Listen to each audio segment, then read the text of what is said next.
கர்த்தருக்கு பிரியமானவர்களே, வேதாகமத்தின் தொடக்க வசனத்தில் ஒழுங்கின்மையும் வெறுமையுமாய் இருந்தது என்று எழுதப்பட்டிருக்கிறது.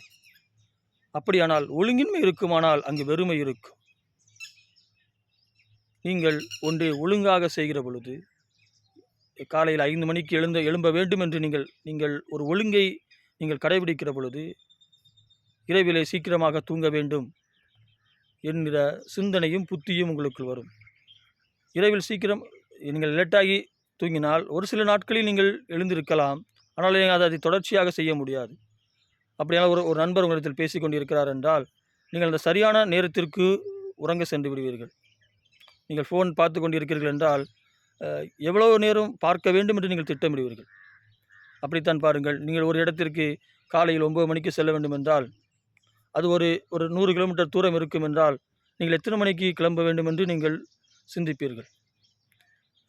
நம்ம எதில் போக வேண்டும், எந்த வழியாக போக வேண்டும், எங்கு காலையில் டிராஃபிக் இருக்காது, டிராஃபிக் இருக்குன்னா நம்ம எவ்வளோ சீக்கிரமாக கிளம்பணும், எல்லாவற்றையும் நீங்கள் அலசி ஆராய்வீர்கள். உங்கள் சிந்தனையும் புத்தியும் வேலை செய்ய ஆரம்பிக்கும்.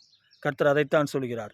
நீங்கள் ஒரு ஒழுங்கை கடைபிடிக்கிற பொழுது, நீங்கள் சரியாக கரெக்டாக ஒழுங்காக வேதம் வாசிக்கிற பொழுது, ஒழுங்காய் ஜெபிக்கிற பொழுது, ஒழுங்காய் கொடுக்கிற பொழுது, நீங்கள் ஒழுங்காய் எல்லாவற்றையும் செய்கிற பொழுது, உங்கள் சிந்தனையும் ஞானமும் பலமடையும், அவைகள் பெருகும். அப்படி நீங்கள் உங்கள் சிந்தனையெல்லாம் பெறுகிற பொழுது, நீங்கள் சின்ன வயசுலேருந்தே நீங்கள் திட்டமிட பழகிக்கொண்டே இருப்பீர்கள். அப்படியானால் இந்த ஒழுங்கு உங்கள் வாழ்க்கையின் வெறுமையை நீக்கி போடும். ஒழுங்கு இருக்கிற இடத்தில் வெறுமை இருக்காது. ஒழுங்கின்மை இருக்கிற இடத்தில் வெறுமை இருக்கும். அதனால் பிரியமானவர்களே, கர்த்தர் உங்களை ஒழுங்காய் நடங்கள் என்று சொல்வது அவருக்காக அல்ல, உங்களுக்காகத்தான். ஆமென்.